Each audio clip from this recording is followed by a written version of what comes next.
En 1519, le royaume hafside était déjà en décadence. Le roi de Tunis, qui avait peur pour son règne, étant déjà lui aussi fragilisé, persuada Ahmed al-Qadi de chasser Khayr Din d'Alger, puisqu'il représentait une menace pour le royaume de l'Est, surtout depuis son ralliement à l'Empire ottoman.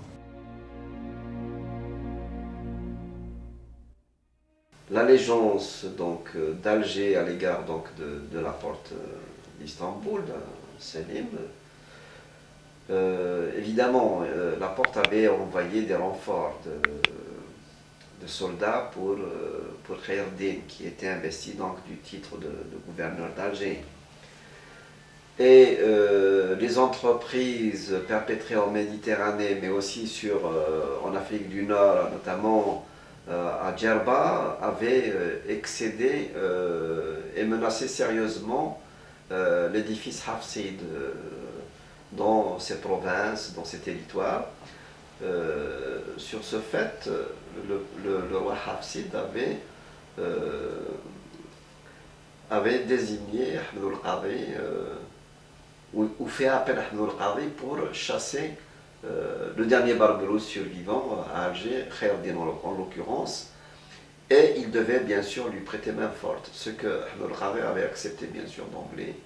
Le Kabyle accepta et aidé des troupes hafsides, il marcha sur Alger. La première bataille eut lieu près de l'actuel Isère. Les troupes algéroises furent massacrées par les nouveaux alliés. Les rares survivants se replièrent sur Alger, poursuivis par les soldats d'Ahmed al-Qadi, qui entreprit le siège de la ville, mais qui fut vite abandonné par Khayr Din et ses hommes, qui allèrent se réfugier d'abord à Djidjel, leur port de prédilection, puis à Djerba, au large de Tunis.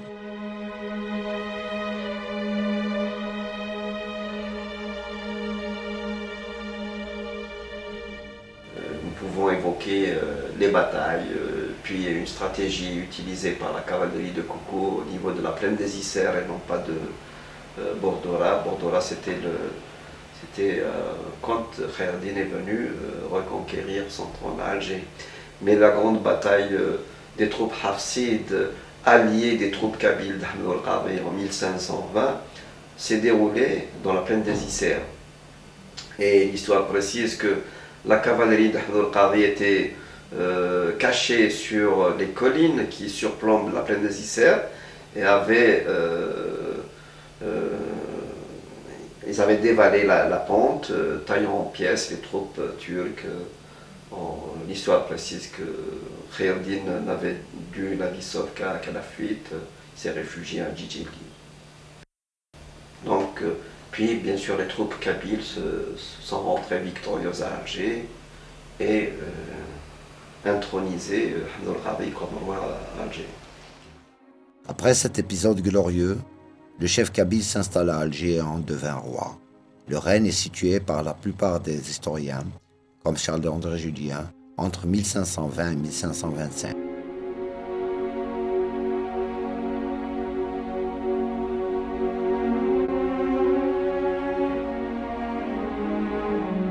Par contre, Boulifa, dans son livre Le Djurdjura à travers l'histoire, le situe, lui, entre 1520 et 1527.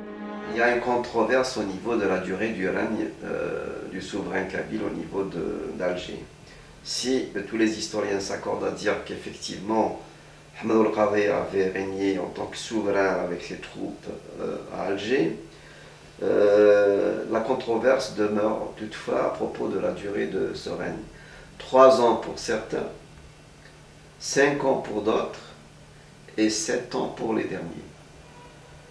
Moi, je suis d'avis de me ranger pour les historiens qui avancent la date de 7 ans de règne, parce que si effectivement la bataille qui a permis l'accès des troupes kabyles à Alger et la prise d'Alger s'est déroulée en 1520, des historiens affirment formellement aussi que la mort de Ahmed al-Qadi date de 1527. Donc inévitablement, il était toujours à Alger, puisqu'on connaît les circonstances aussi de la défaite qui a permis l'éviction des troupes d'Ahmed al-Qadi d'Alger, avec Khayr Din. Donc il est certain, Ça ne peut être que 1527, du moins, c'est mon avis aussi personnel. De ce règne, peu de traces à Alger, si ce n'est un endroit qu'on appelle encore Djebel Koukou sur les hauteurs de Bab el-Oued. On ne sait rien de sa gouvernance, comment se sont déroulées toutes ces années. En quelques années, Khayr ad-Din avait reconstitué sa flotte, sa force et ses richesses. Grâce à son activité originelle, il décida de reconquérir Alger, décidément trop attirante.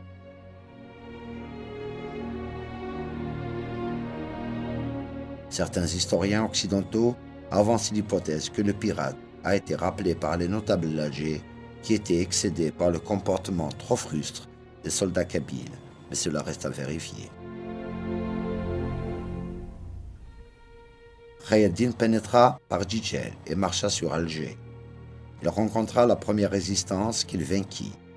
L'alerte fut donnée et Ahmed al-Qadi sortit d'Alger à la tête de ses troupes ne voulant pas être assiégé.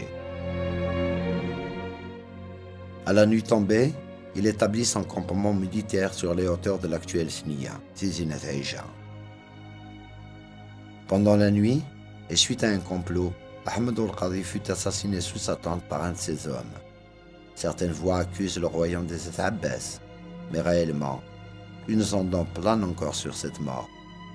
On dit aussi que le Kabyle a été décapité et que sa tête a été offerte à Khayr ad-Din qu'il a exposée dans le palais de Djinina à Alger. Alors, les circonstances de sa mort. Il avait établi, d'après les historiens, ses campements au niveau du col de Tizi Ouzou. Et à la veille de livrer une ultime bataille contre les troupes turques qui avaient débarqué à Délice et puis qui avaient remonté le cours du Sebaou, débouchant sur le Bordora au niveau de Débeka. Donc l'histoire est claire et je retiens les propos avancés par un historien. Avant de livrer combat, une main amie, soudoyée par leur ennemi, avait mis fin au jour à la vie de Ahmed al-Qadi sous sa tente même. Donc les gens supposent que c'est un de ses propres lieutenants, qu'il avait d'ailleurs décapité et remis donc sa tête pour Khayr ad-Din comme preuve de son forfait, mais aussi de l'exécution de la mission dont il a été investi. Et l'histoire précise que cette traîtrise s'est faite moyennant le versement de 4000 ducats d'or de la part des troupes turques, enfin ottomanes. Cette mort marque la fin du règne d'Ahmed al-Qadi, qui a été le dernier gouverneur autochtone d'un territoire algérien. Il a fallu attendre 1962 aucun autre autochtone prenne les rênes du pays.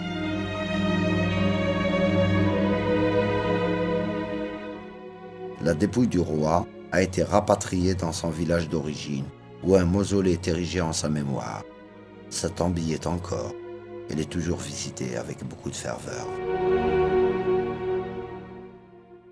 Les textes, surtout les textes arabes, donc, qui ont été traduits en français, j'ai eu rarement recours aux textes arabes, sauf une fois, mais on dit que Ibn Ma'askar, qui était un contemporain d'Ahmed al-Qadi précisément, avait fait des éloges. Djnabi aussi, contemporain d'Amr al-Qadi, donc, qui est mort en octobre 1790, avait fait également les mêmes éloges.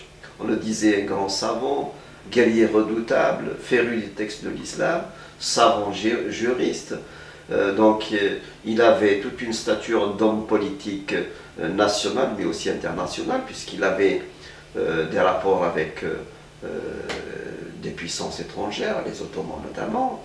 Il a été investi d'une grande responsabilité pour présider à la délégation des notables d'Alger, avant déjà qu'il soit investi du titre de roi d'Alger, pour prêter allégeance à la porte, donc Istanbul. Donc toutes ces qualités font de lui un homme politique exceptionnel à l'échelle nationale et même à l'échelle internationale. Je souhaite que cette contribution puisse apporter du renouveau dans la réhabilitation de l'histoire locale, qui a une dimension nationale, voire internationale. Et ce pan de l'histoire